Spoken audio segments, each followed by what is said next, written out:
Hey everyone, welcome back to my channel. It's been a long time since I've posted a fresh video, and there's no time like the present. So here I am, breaking the ice again, getting back into the algorithm.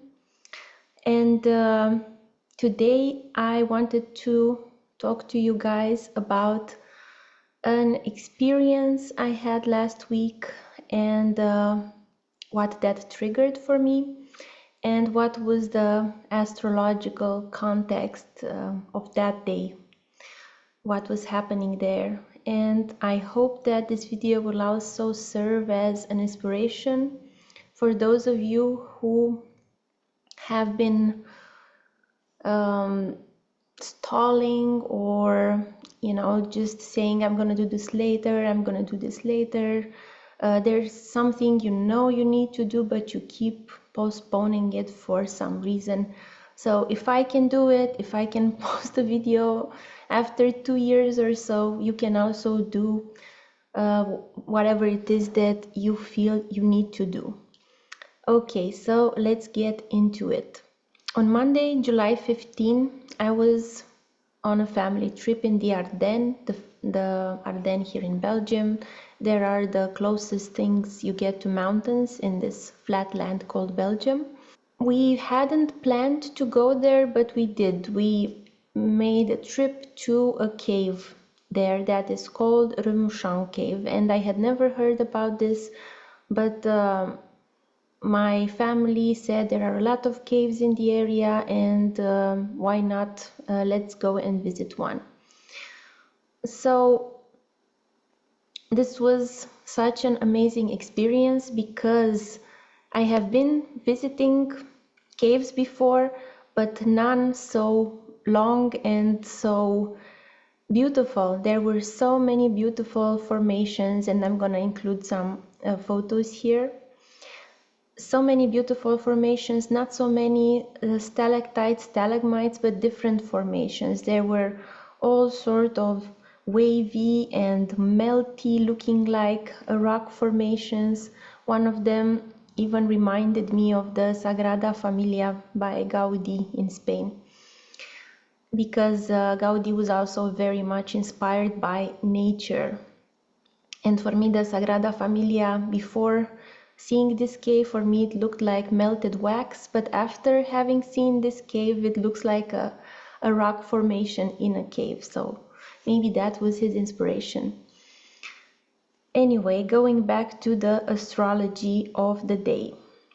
I am a Scorpio ascendant, for those who know, and I also have Moon and Saturn in Scorpio.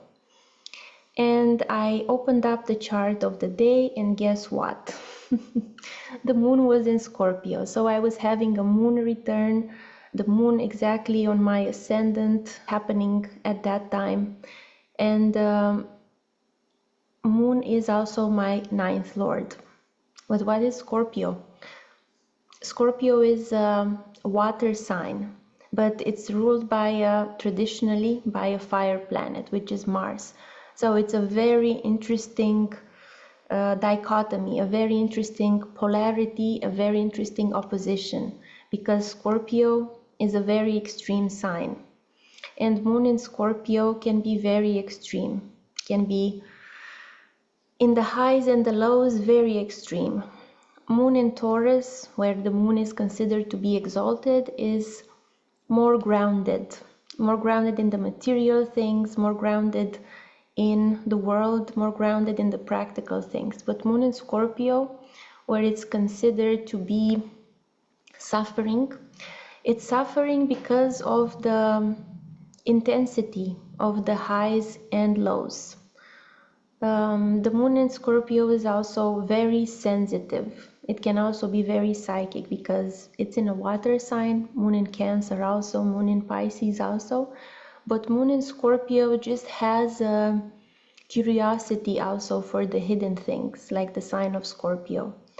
And it's interesting that the other two water signs, Cancer lives next to the water. It can be on ground, but it can also be in water. Pisces is deep in water, but Scorpio lives in the desert but has a great talent for finding the hidden water in the desert.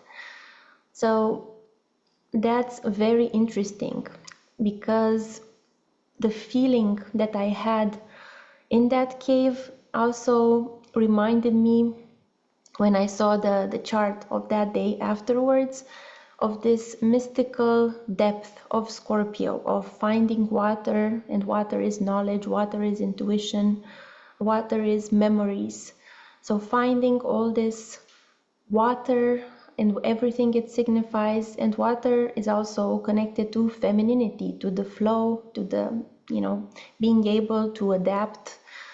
So finding this water in a cave, and in that cave, what was fascinating is that we could go on a boat ride in the cave because there's a river passing through a big part of that cave. So I also learned afterwards that that's the world's largest navigable water stream inside a cave, which was extremely fascinating. So another thing that was very scorpionic that day, the boat ride. The person who took us on the boat ride, it felt like it was in the ancient Greek mythology when Charon was taking the souls of the people who died to the underworld on a boat, and he was rowing them gently on a boat.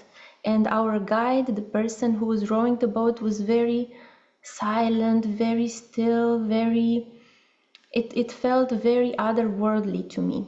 And again, why do I connect this to Scorpio? Because Pluto is the Roman god that is actually Hades in the Greek mythology, which is the modern ruler of Scorpio. So Hades, Pluto, it's the deity that is the ruler of the sign of Scorpio. So it really felt like going deep into the underworld, exploring hidden things, going into the unconscious. And a few days later, I was thinking about past memories, about things that had happened to me throughout my life, and some past memories that sometimes randomly pop up. And some of these memories give me like a strong negative emotion. Some of these memories make me feel good. But it's interesting that even after so many years, there are memories that invoke such a strong sensation. And you have to be very aware and very careful with the memories that invoke like a sensation, because that, for the brain, it's as if that thing is happening now. It's as if you're experiencing and living that thing that is making you uncomfortable now. So the brain is kind of like trying to defend your body and trying to defend you. So there is cortisol that's being produced, but that cortisol is depleting actually your reserves, because we all need this hormone in cases of real danger that is happening now. So it's kind of depleting your brain and your adrenals, being in this state of stress or fear or shame or guilt or whatever the negative feeling is. So that's why I was thinking about, first for myself, because as everyone, I want to work on myself and I want to be to reach my highest potential and to not let past patterns or things I couldn't control in the past or anything like that block me today and live rent-free in my head. So that gave me the idea to make a workshop where we each take a past memory and then we analyze it. We see, with the help of the cards, what is the cause of this, what is the pattern, what is it that it's trying to tell us, because it's trying to tell us something that we haven't come to grips with. The unconscious is always trying to tell us something.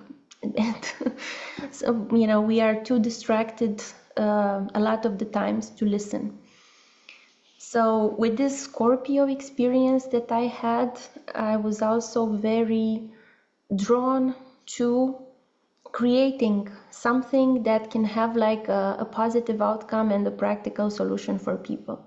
Because also me making these videos, I like sometimes looking at celebrities' charts, I like looking at example, but what is the point at the end of the day? The point is I want to give you something that you can use to improve your life. That is the point. I would rather know that somehow I impacted your life in a way that improves your life. We can find like these past patterns, but in this particular workshop that I'm talking about, I would just use the cards because the cards are very intuitive and they go very well hand in hand with the Scorpio intuitive energy. So we would look at your natal spread to see what these memories can be attributed to. Like you have like a card that is suffering and that can show maybe tendency to hold on to guilt or hold on to rejection or hold on to a feeling of abandonment, for instance. And we can also do like a manual spread and check with that as well, like what is happening, what is the pattern, maybe what is it from a past life that is happening that gives you this negative or stressful feeling right now that is preventing you from doing the things that you want to do. So yeah, this is going to be a very experimental workshop, and we're going to be investigating memories like a good moon in Scorpio, and we're going to be vulnerable and also share with each other, and we're going to find support through that. This workshop takes place on August 24th. It's going to be a Saturday evening for people here in Europe, 6 p.m. Belgium time. And for the people in the US, between 9 and noon, it will start, depends whether you're on East or West Coast. And there is also another workshop that I am conducting this Saturday.